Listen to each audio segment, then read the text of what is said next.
how do we get accurate perspective when we're drawing freehand directly in ink, or directly in anything for that matter?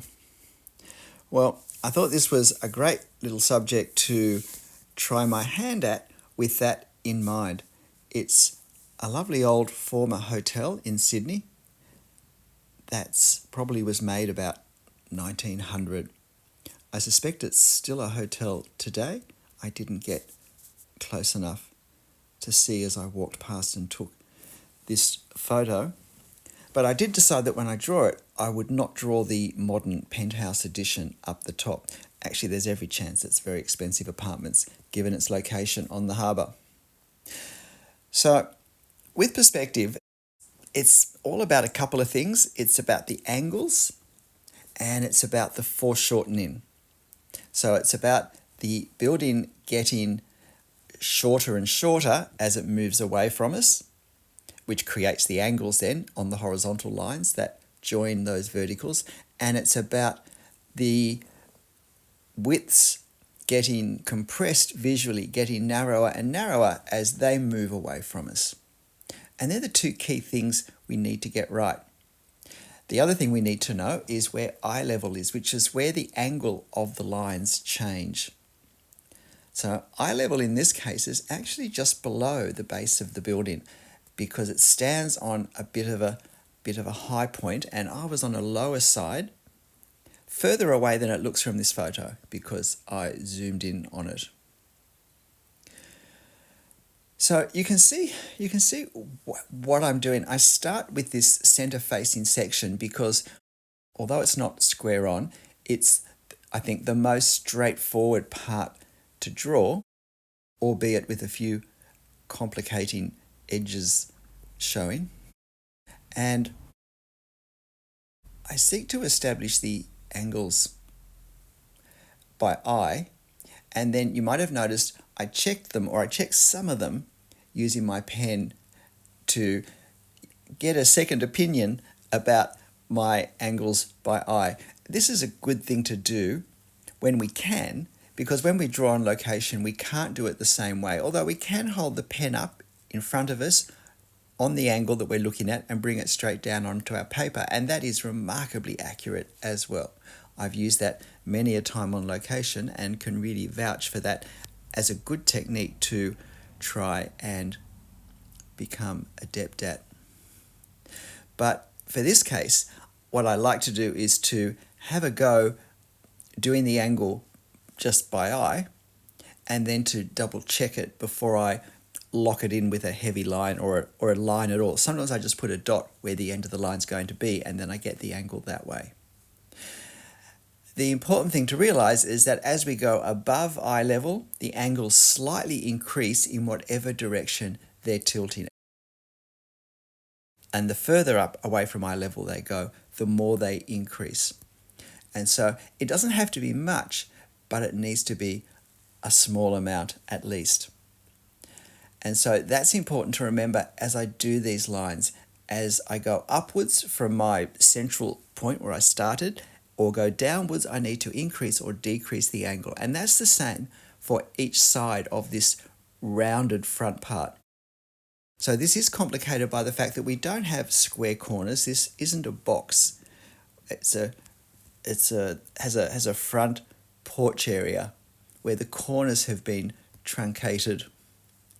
And that creates, I think, a very pleasing appearance, but it does create an extra challenge for our drawing because, well, how I find best to do it, drawing freehand like this, is simply to try and observe the angle carefully and then to make sure I increase the angle or decrease the angle if I'm moving away or towards eye level. The other thing that I pay particular attention onto is the foreshortening. And so particularly if we look at that left side that I've already filled in, it would have been very easy to go out too wide. The way I've found works absolutely best to avoid going out too wide is not to try and measure the distance we need to take those lines on the diagonal, but to look at the space directly horizontally between whatever vertical lines we have. So if we look at those dark windows, I look at how wide that window is with a horizontal line, and then I place that line. It's much easier to judge accurately horizontally than it is to judge accurately on the diagonal. And I found that since I started to do that, I have far more accurate foreshortening. Now, the foreshortening on this side of the building is pretty noticeable, but on the other side it becomes even more. Now, interestingly, with this section I'm doing now, that center section, I didn't really locate it in a way that was going to make it look as central as I wanted it to. So I kind of massaged my lines further down the facade towards the left, so that when I centered the name and that rounded section on the very top onto it, it would look more centered than it was going to.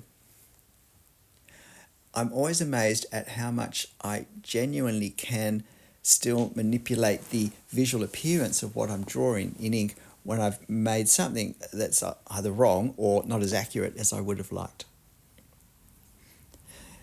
And now I work out the letters. You'll see that when I have letters for a sign, I always start in the middle and then I work back in each direction. It is simply too hard to position things accurately enough if we start at the start and then move from left to right. And so now I've got some more of the front wall. Now, I'm not being as accurate as I hope this looks, and that's part of the appeal of a fairly gestural freehand drawing style. If I were drawing this using a ruler for the straight lines, it would give it a more architectural feel, and that I think would put more pressure on me to actually get the angles really spot on, because we expect that more with an architectural drawing. But by drawing freehand, it does give us, I think, a little more leeway in what we do. It's not a straightforward building. It looks simpler than it is. It's because of the angles and so forth. I actually discovered that I didn't take the ground floor down far enough. I established a line for where the road was going to be that was about 5 millimeters too high. And so I've established a newer one. I also made a mistake there. When I took the awning out, I didn't take it out to allow for the third of the rounded sections. But as you'll see at the end, it's not noticeable. I'm able to hide all of that with some hatch lines. And I find it's very rare that we can't improve, at least to a degree, something that we didn't mean to do. I did actually make a mistake in something here, but again, I don't think it really mattered at the end. Now, the important thing with this severely foreshortened side, so this is quite a long side, but we're almost looking along it, so the foreshortening is very much there. The important thing is to get the widths correct and to get the angles correct, and to not try and draw all the detail, because we simply can't. This foreshortened sides of buildings are a wonderful place to draw the effect of what we're seeing, the visual effect, not to try and draw accurately the detail.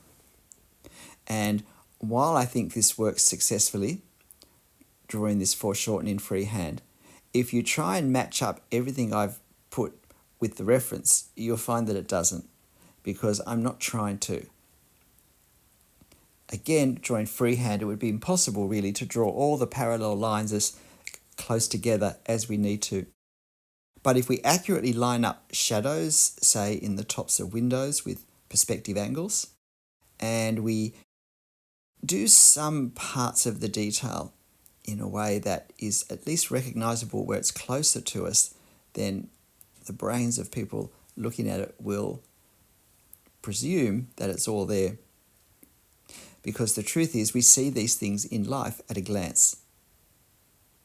And our brain does a lot of presumption anyway. And so it's quite happy to do that with our drawing if we give it enough clues to have a sense of what's happening. Now again, the important thing is not to go out too far with this. And we need to be aware when we have so many lines so close together that the thickness of our line, even with a 0.1mm pen, which is what I'm using now on 210 GSM drawing cartridge, can push the width out if we don't allow for it. We can't just enclose the spaces that we see enclosed by the vertical lines in our drawing. We have to allow for the width of the pen when we have scenes such as this. And if you're finding this demo interesting and helpful, then please, why not hit the like button and help me out as well. And of course, you'll find this photo on my channel community page. You're watching this at just over double speed. So if you want to watch me draw it real time, it took me about 20 minutes to draw in real time. Use the cog icon to halve the speed, and that will make it almost real time. And so now I'm just trying to capture the effect. So the really important thing with this side wall was the perspective angles and not letting the wall stretch too far down the street. I mean, I probably could have made it a couple of millimeters narrower and that wouldn't have hurt. But I think the overall proportions are okay. My aim was to draw this actual size. I think I've drawn it just a little bit larger than in the photo, but I think that works in all directions. And as we move further along, we can become even more suggestive, more gestural in our foreshortened details than when we draw them closer. And so now I've basically established the building, and I need to just do some of the scenery, some of the props or the support acts as I think of them. And I always enjoy having foliage around architecture. I think it really works well to give some contrast, and we can invariably manipulate the values to help give some definition to some part of the silhouette. And that often has the effect of popping the building forward more. Now, so far this is a fairly shallow depth of plane. There's really nothing between us and the building, and so we start at the building and we only go back as far as the building goes back. But once we put those trees in on each side, we're putting something in that's further away than the building, and so that makes the building feel closer because it's no longer the furthest object. And so now I'm doing a lot of hatching here to try and create the darker values. I finished up spending a fair bit of time. I came back to that hatching, just checking a few of the angles. There are a few perspective angles just looking at it now through the camera. I'd like just to massage slightly to maybe redraw a line, to drop or raise the line at one end, just to nudge it slightly more tightly into the perspective pattern, into the fan shape. I think of a fan shape with those angles increasing. The horizontal lines angle upwards the way ribs in a fan that's been opened up look. And so that's the effect I'm trying to get. That's what I'm thinking of as I do those lines. So now I add some more hatching, trying not to take the lines up into areas I don't want them, and right the way along the end. Create a little more darker value under the awning, and now again just a few more details to give a little context, hint of a building that's beyond, and little detail in the top there. Get back to my tree. It is helpful to develop a nice, confident but fast drawing style for trees to capture the effect of foliage at whatever distance it is from us and for the particular type of tree it is. And we're pretty close to being done now. Now I kind of messed this up. Way too many lines. because while it was looking okay, just to re-establish where the gutter is, I then, on the lower left side, do too many lines that aren't quite in the right place. And then I have to try and put more lines on to try and disguise it. But hey, that's it. G'day, I'm Stephen Travers. Look, perspective is often seen as a problem. I see it as a series of patterns that if we understand how they work in theory, they become easier to see in practice. And so when I look at my scene, I find eye level and I expect to see the angles increase or decrease. But I largely do these by observation. I can see what I'm going to do, and therefore I need to be able to recreate that angle by observing it carefully first. And I can check it with my pen, whether it's in a reference or in life. But whatever you draw, however you draw it, freehand or not, perspective or not, make sure you have fun. I'll see you next time. Bye.